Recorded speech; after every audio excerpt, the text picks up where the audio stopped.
Buenas, vamos a ver en este video tres ejemplos o casos de conexiones entre un cliente y un servidor mediante sockets y utilizando los protocolos de transporte UDP y TCP. La aplicación que veremos va a ser muy sencilla. Es un cliente que envía un mensaje en minúsculas, el servidor lo recibe, lo pasa a mayúsculas y se lo envía nuevamente al cliente, el cual lo imprime de su lado. Y bueno, los tres casos que vamos a analizar son estos tres. En el primero vamos a ver si es posible levantar un cliente UDP antes de levantar un servidor UDP, donde el cliente no envíe nada, solo se mantenga a la espera. En el segundo caso vamos a ver lo mismo, pero con TCP. Y luego en el tercer caso vamos a responder si es posible o no que un cliente TCP se conecte a un servidor web en el puerto 80 y envíe mensajes. Bueno, este es el primer caso. Paso a explicar el código del cliente UDP. En las primeras líneas indicamos la codificación e intérprete utilizados, importamos la librería socket para utilizar sus métodos más abajo. Después definimos la dirección del servidor y puerto del mismo, por el cual se van a comunicar, instanciamos el socket del cliente mediante los parámetros AF y NET, que indica que se utilizará IP versión 4, y SOC digram, que indica que la comunicación será mediante el protocolo UDP.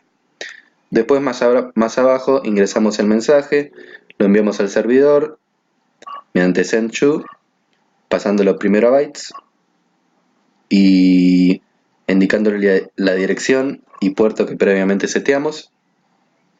Y luego con el receive from lo que hacemos es leer del buffer del cliente el mensaje devuelto por el servidor y la dirección del mismo, que va a ser este parámetro server address, el cual consta de server name y server port. Y por último imprimimos este mensaje que estará en mayúscula y cerramos el socket. Después del lado del servidor,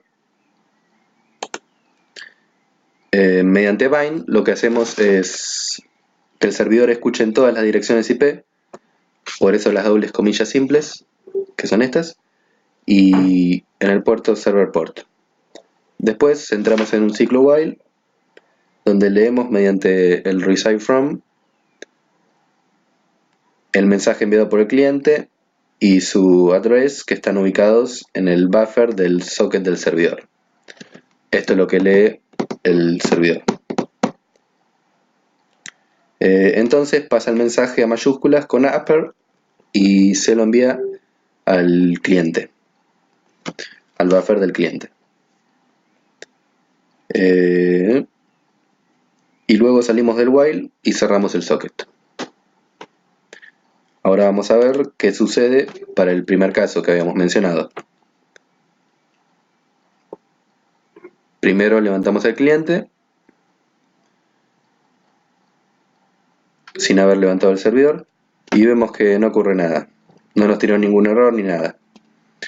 Esto ya que UDP no es orientado a las conexiones y no nos garantiza que lleguen los paquetes. Entonces esto demuestra que el primer caso sí es posible. Ahora conectamos primero el servidor y luego el cliente para comprobar que todo funcione correctamente.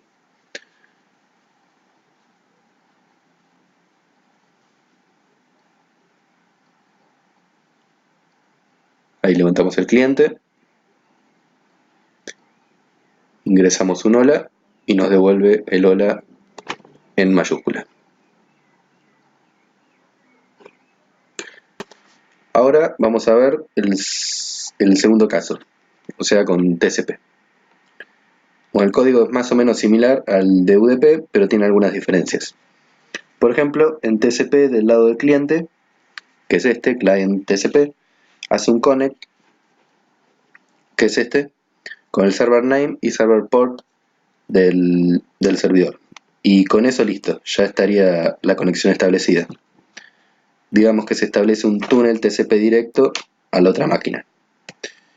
Y por esto luego hace un send acá sin especificar el server name ni el server port, como si lo hacíamos en el caso de cliente UDP con el método sendTo, que ahí sí lo tenemos que especificar.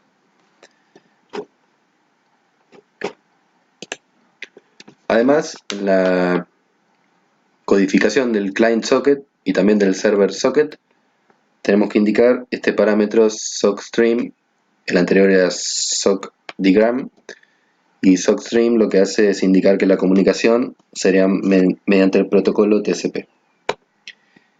Y hay dos diferencias más que están en el server TCP con respecto a UDP. Una es que existe un listen, que es este de acá, en el cual especificamos con este 5 que va a ser el número máximo de conexiones que puede tener. Este número, a más bajo nivel, sería el tamaño del backlog, que estaría formado por 5 sockets con sus buffers de entrada y salida. Y la otra diferencia con el server de UDP es que en este hay un accepted, que es este, el cual que sirve para el connect del cliente, y mediante el accepted se le pide al kernel que intente aceptar las conexiones que hayan. Además, accepted es el que se encarga de crear los sockets del backlog que nombramos anteriormente. Ahora vamos a ver si el segundo caso es posible. Corremos primero el cliente y vemos que nos dice que hay un error en la conexión.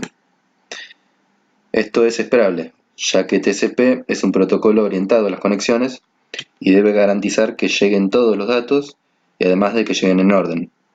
En este caso, nos dice que al intentar el cliente usar el método connect, no puede conectarse. Esto es debido a que el servidor no está levantado y no se puede establecer ningún túnel de comunicación. Y ahora, si primero levantamos el servidor y luego el cliente, vemos que todo va bien.